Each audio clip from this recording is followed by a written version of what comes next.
নমস্কার বন্ধুরা, মিষ্টু অ্যান্ড মধুমিতাস কিচেনে তোমাদের সবাইকে স্বাগত।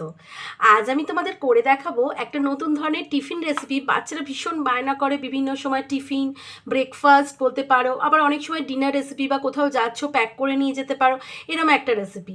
আমি এটার নাম দিয়েছি ইন্ডো মেক্সিকান ভেজ ট্যাকো। তো কেমন করে করব দেখো, এতটাই ক্রাঞ্চি হয়েছে। আর দেখো এর ভিতরে আমি ট্যাকো সসটাও বানিয়েছি, কিভাবে দেখাবো, মানে আমি কিভাবে বানাই। তো আমার সাথে পুরো ভিডিওটা থেকো। আর পুরোপুরি থেকে কেমন লাগলো অতি অবশ্যই, যদি ভালো লাগে কমেন্ট করো, শেয়ার করো। আর নতুন বন্ধু হলে অতি অবশ্যই আমার চ্যানেলটাকে সাবস্ক্রাইব করে নেবার অনুরোধ রইল। তো ঝটপট আমি শুরু করে দিচ্ছি এই ইন্ডো মেক্সিকান ট্যাকো রেসিপিটা করার জন্য। আমি প্রথমেই বেশ খানিকটা, মানে 2 কাপ পরিমাণ আটা, অল্প চিনি আর সাদা তেল আর অল্প নুন দিয়ে ময়ন দিয়ে মেখে নিয়েছি গরম জলে, উষ্ণ গরম জলে। এবার এটা আমি মেখে নিয়ে রেস্ট করতে দিচ্ছি মিনিমাম 20 মিনিট, মানে 20 মিনিটের মতো। রান্নাটা করার জন্য আমি প্রথমে একটা প্যান বসিয়ে দিয়েছি, একটা পুর বানাবো। তার জন্য আমি 2 টেবিল স্পুনের মতো বাটার দিয়েছি, তাতে ক্রাশ করা বা থেতো করা গোলমরিচ দিয়ে দিলাম। গোলমরিচটা একটু নেড়ে নিয়ে বাটারের মধ্যে আমি 150 গ্রামের মতো পনির গ্রেট করে নিয়েছি, সেটা দিয়ে দিলাম।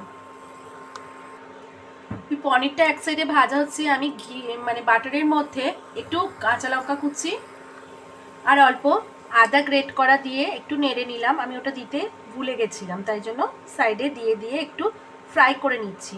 আচ্ছা, ঝালটা আপনারা আপনাদের পছন্দের মতো দেবেন। যদি বাচ্চা খায় তাহলে বুঝে কাঁচা লঙ্কাটা দেবেন, কারণ গোলমরিচের মধ্যেও ঝাল আছে। এবার আমি একটু এর মধ্যে মিশিয়ে নেব পনিরের সাথে, সব কিছুর সাথে একটু ফ্রাই করে নেব মিনিট খানেক বা 40 সেকেন্ড ধরে। মিনিট খানেক নাড়ার পর আমি এর মধ্যে 2টো বড় সাইজের বয়েল করা গ্রেট করা আলু ঠান্ডা করে রেখেছিলাম দিয়ে দিলাম, দিয়ে একটু নেড়ে নেব।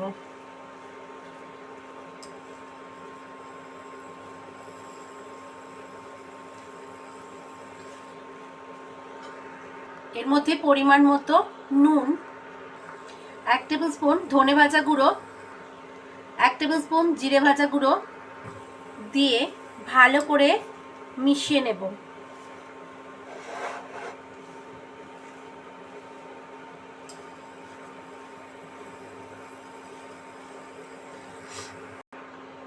শেষে আমার হোমমেড 1 স্পুন চাট মশলা দিলাম ফ্লেম অফ করে। কিছুটা ধনে পাতা কুচি দিয়ে দিলাম 1 মুঠো মতো।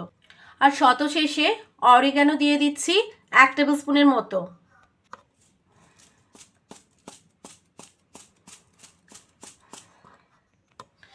দিয়ে ভালো করে মিশিয়ে নিচ্ছি। পুরটা নিয়ে একটু ঠান্ডা হতে দেব অন্য পাত্রে ঢেলে। এই সময় আমি একটা সস বানিয়ে নেব। তো এর মধ্যে তার জন্য আমি 1 টেবিল স্পুন টমেটো সস নিয়েছি আর ভেজ মেয়োনিজ নিচ্ছি বেশ খানিকটা। আমি 2 টেবিল স্পুনের মতো ভেজ মেয়োনিজ নিলাম। নিয়ে আমি এটাকে মিশিয়ে দিলাম। কালারটাও খুব সুন্দর এলো আর টেস্টের ব্যালেন্সটাও খুব ভালো হবে। এই যে আমার সসটা রেডি। এবার আমি এই যে আটাটা মাখা রেখেছিলাম, রেস্ট করতে দিয়েছিলাম, এরকম লেচি করে আমি বেশ কটা লেচি করে নিয়েছি এরকম সাইজে। এবার বেলে নেব ছোট ছোট আকারের। আচ্ছা, আমি এরম শেপ করে বেলে নিয়েছি, খুব মোটাও না খুব পাতলাও না, মিডিয়াম করে, আর এরম সাইজে। আবার প্যান বসিয়ে দিয়েছি।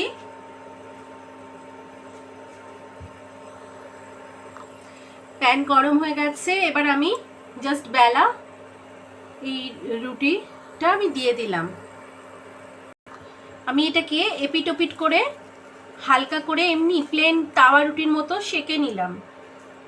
দেখো একদিকটা রং হয়ে গেছে, এদিকটাও হালকা চেপে চেপে সেঁকে নিলাম এবং মাখাটা এত ভালো হয়েছে, ফুলে উঠছে। এবার আঁচটা আমি সিমে করে দিলাম। প্রথমে কিছুটা সস দিয়ে বানিয়েছিলাম, সেই সসটা লাগিয়ে নেব। দিয়ে কিউব চিজ গ্রেট করে রেখেছি, একটু চিজ ছড়িয়ে দেব।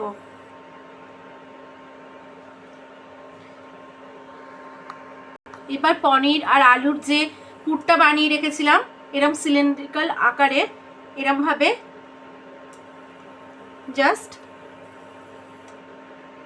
স্পেস মানে সেট করে দিয়ে আস্তে আস্তে আমি এটাকে রোল করে দেব ঠিক ট্যাকোর আকারে। দেখো বন্ধুরা, ঠিক ট্যাকোর আকারে এরমভাবে সেট করে দিলাম। তৈরি হয়ে গেল আমাদের একটা ভেজ ট্যাকো। আমি একটা রুটি দিয়ে দিয়েছি, দিয়ে এটাকে এপিটোপিট করে হালকা করে সেঁকে নেব।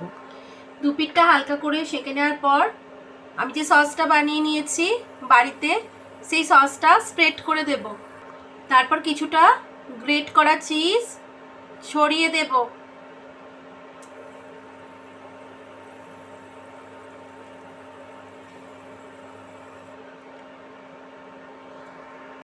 তারপর পনিরের পুরটা এইভাবে সেট করে দেব, করে